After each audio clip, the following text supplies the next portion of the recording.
नमस्कार, मार्केट से पंचनामे में आप सभी का स्वागत है। मैं हूं सुमित और भारतीय बाजारों में स्पेशली निफ्टी बैंक के लिए आज एक और दिन जबकि बेहतर कामकाज होता हुआ दिखाई पड़ा, वहां पर एक और बार खरीदारी का मौका बनता हुआ दिखाई पड़ा। मार्केट्स में आज एक और खरीदारी स्पेशली निफ्टी बैंक के लिए, लेकिन आज फिर से कुछ हैवी वेट्स वर्सेस कुछ हैवी वेट्स देखने को मिला। सेकेंड हाफ में रिलायंस थोड़ा टूटा, दिन भर उसने एक रेंज में कामकाज किया और बाइंग रही फिर से एक बार बैंकिंग स्पेस में, एनबीएफसी में, स्पेशली एचडीएफसी लिमिटेड में, जो कि एक स्ट्रॉन्ग नंबर्स के बाद लगातार दूसरा दिन स्ट्रांगली परफॉर्म करता हुआ दिखाई पड़ा। छोटे छोटे पॉकेट्स में, मिड कैप में, स्मॉल कैप में, जहां पर आज कुछ हद तक कामकाज हो रहा था, स्पेशली सीमेंट जैसे स्पेस में, जहां पर दिग्गज कंपनियों में तो पहले बाइंग आ चुकी है, लेकिन आज रैमको जैसी कंपनी में खरीदारी आई। फार्मास्यूटिकल में खासतौर से सन फार्मा के नंबर्स के बाद वहाँ पे खरीदारी आते हुए दिखाई पड़ी। सन फार्मा एडवांस में बाइंग थी, कैडिला में बाइंग थी। इसके अलावा आज एफएमसीजी में बाइंग थी, इसको डाबर लीड कर रहा था एक नंबर्स के बाद जोरदार तेजी वहाँ पर भी आते हुए दिखाई पड़े। तो सेलेक्टिव स्टॉक, सेलेक्टिव पॉकेट्स जहाँ पर एक खरीदारी का दौर बनता हुआ दिखाई पड़ा और मार्केट्स को मेजरली लगातार दूसरा दिन है, जबकि बैंक्स ने पूरी तरह से संभाला। पहले एक दिन की तेज़ी जो थी वहाँ पर भी और आज की तेज़ी में भी बैंक्स मेजरली पार्टिसिपेट कर रहे थे। चलिए अब सवाल जवाब का सिलसिला शुरू करते हैं और एज एक्सपेक्टेड पहला सवाल रिलायंस इंडस्ट्रीज़ को लेकर ही है। राजकुमार जी का 1900 रुपये के दाम पर 10 शेयर हैं। टाटा मोटर्स के भी शेयर हैं इनके पास, तो मैं फिलहाल तो आपको रिलायंस पे राय दे देता हूँ। राजकुमार जी, रिलायंस इंडस्ट्रीज़ के ऊपर आज का करेक्शन के बाद 1850 का भाव देखने को मिला। 1900 रुपये पर आपकी खरीदारी तो बहुत ज़्यादा डाउन साइड अब यहाँ से शायद ही देखने को मिले। एक 1780 बहुत क्रूशियल लेवल है, वो 1750 आप चलिए मान लीजिए उसको, 1750 एक बहुत ही क्रूशियल लेवल है।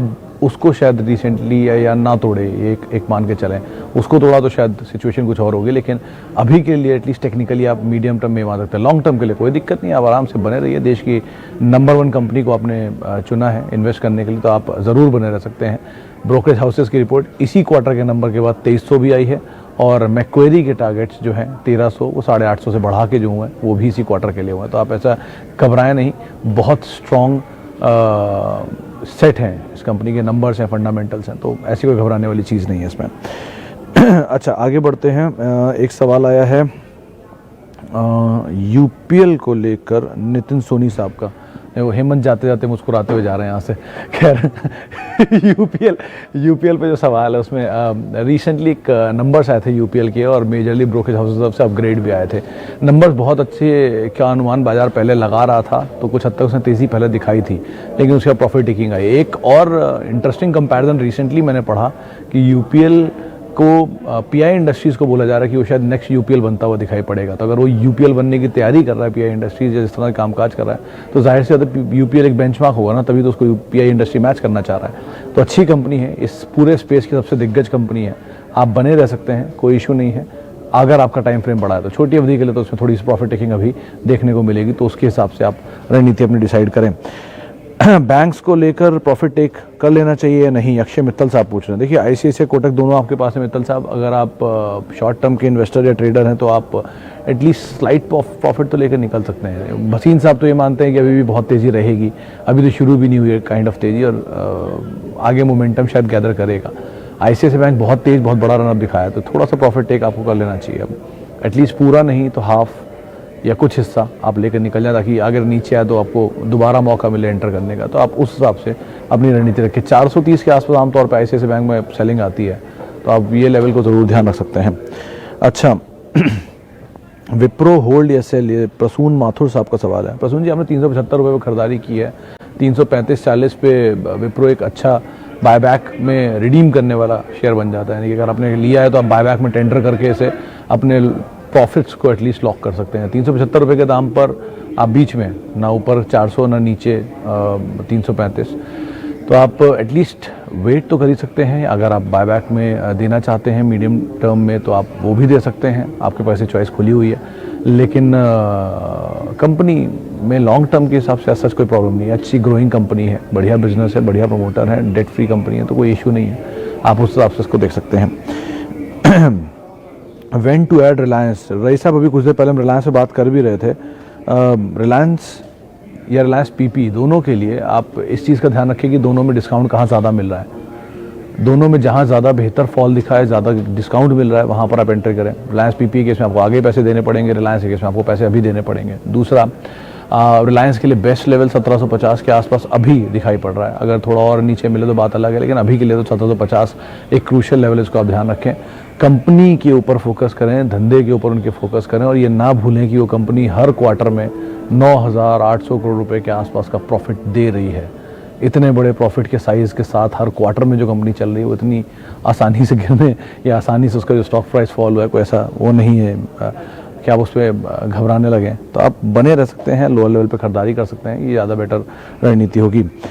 अच्छा, HCL टेक लॉन्ग टर्म के लिए स्वप्निल ओसवाल जी पूछें क्या किया जाए। HCL टेक अच्छी कंपनी है सर, रिसेंटली एक्विजिशन भी उन्होंने 2 क्वार्टर पहले शायद किया था, उसका इम्पैक्ट आना शुरू हो भी गया इस क्वार्टर के नंबर में। लास्ट क्वार्टर के जो नंबर आया था उसमें अच्छे नंबर कंपनी ने लास्ट क्वार्टर में पेश किए, तो शायद IT के सबसे अच्छे नंबर्स में एक नंबर इसका भी शुमार था। तो आप वैसे तो बने रह सकते हैं, ब्रोकर हाउसेस के टारगेट्स भी इसमें बड़े हैं, तो बने रहने की ही राय आपके लिए ज़्यादा एडवाइसेबल रहेगी, आप उसको ही देख सकते हैं। इसके अलावा HDFC लाइफ पे एक सवाल है हेमंत जी का। हेमंत जी, आज सुबह गौरांग शाह ने इसके ऊपर एक टारगेट दिया था 680 रुपये का, 690 रुपये का। पहले मुझे लगा कि 590 की बात कर रहे हैं, लेकिन वो 690 की बात कर रहे हैं, यानी 100 रुपये यहाँ से और अपसाइड वो देख रहे हैं, और वो मानते हैं कि दिवाली के पिक के तौर पे उसे आप ले सकते हैं। तो HDFC लाइफ को आप SIP फॉर्म में लीजिए, नीचे के दाम में मिले आप खरीदारी करें, एक्यूमुलेट करें, टाइम दें। ये अच्छा टाइम लेगा आपका, लेकिन रिटर्न भी कमा के देने का पोटेंशियल रखता है, तो आप उस हिसाब से देखिए। थोड़ा महंगा ज़रूर है वैल्यूएशन पे, तो अगर नीचे मिले तो ज़्यादा बेहतर, ज़्यादा अच्छा दाम बन सकता है इसका। इसके अलावा और एक सवाल था NTPC, should I buy NTPC for buyback gain, how will be the acceptance.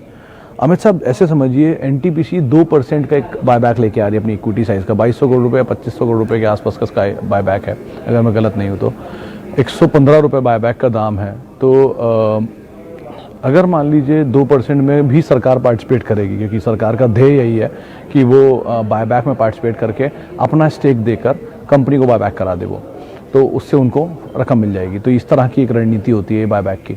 इसमें सरकार ही पार्टिसिपेट कर रही है, तो 15% का ही आपके हिस्से में आएगा, यानी कि रिटेल इन्वेस्टर्स के हिस्से में आएगा। उस 15% में आप पार्टिसिपेट करेंगे तो वैसे ही बहुत कम हिस्सा मिलने वाला है। तो बायबैक में टेंडर करने में आप रिस्क ना लें, क्योंकि बहुत बड़ा एक्सेप्टेंस रेशियो यहाँ मिलने वाला है नहीं।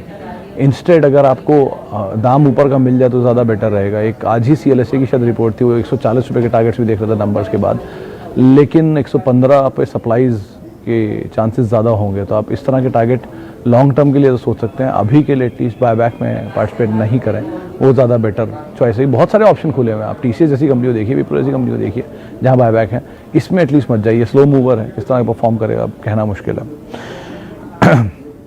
आगे बढ़ते हैं, एक और सवाल ले लेते हैं। सवाल है आरती ड्रग्स को लेकर। हाँ, ये एक सवाल मैं भी इनफैक्ट कुछ देर पहले किसी से चर्चा कर रहा था। वो एक पे 3 बोनस शेयर इसके आए थे और उसके बाद से शेयर टूटना शुरू हो गया, और वो लगातार टूट ही रहा है। अब जाके एक रेंज में आया, तो 615 शायद अभी जो लेवल है वहाँ से बड़ा क्रूशियल है, 2 बार वहाँ से घूम चुका है। ये लेवल पे आप नज़र रखिएगा, 615 नहीं तो मैक्सिमम 600 रुपये के आसपास आप नज़र रखें, वहाँ से पुल बैक आ सकता है। तो आप इनके हिसाब से रणनीति बनाएं। लॉन्ग टर्म के लिए फार्मा में सिंजीन ज़्यादा बेटर विकल्प इस टाइम दिखाई पड़ रहा है, आप उसे देख सकते हैं। अच्छे नंबर भी लगातार क्वार्टर दर क्वार्टर कंपनी दे रही है, उसको देखिए। शिल्पा एक अच्छे दाम पर अवेलेबल है, मीडियम टर्म के लिए उसे भी देखा जा सकता है। तो आप इन कंपनीज़ को चुनें अभी, इंस्टेड कि आप इस कंपनी में फ़िलहाल आरती ड्रग्स में पैसा डालें। इसके अलावा एक सवाल और ले लेते हैं। सवाल है SBI को लेके महेंद्र जी का। महेंद्र जी, SBI के नंबर्स अवेटेड हैं, नंबर्स अच्छे आने का अनुमान है, YOY बेसिस पे, सीक्वेंशियल बेसिस पे, दोनों ही आधार पर। और SBI लाइफ के नंबर अच्छे थे, SBI कार्ड के नंबर अच्छे थे, तो शायद SBI ओवरऑल के नंबर भी बेटर ही आएंगे। तो आप उस लिहाज से भी अपनी रणनीति बना सकते हैं। चलिए, फिलहाल तो अब इतने ही सवालों को हम शामिल कर पाएंगे, लेकिन जिनसे हम बातचीत नहीं कर पाए उनसे माफ़ी, जिनसे हमने बातचीत की उनका बहुत बहुत शुक्रिया। आप मेरे साथ जुड़ सकते हैं @Sumit रिसर्च, मेरा ट्विटर हैंडल है, उस पर मैं मौजूद रहूँगा। नमस्कार।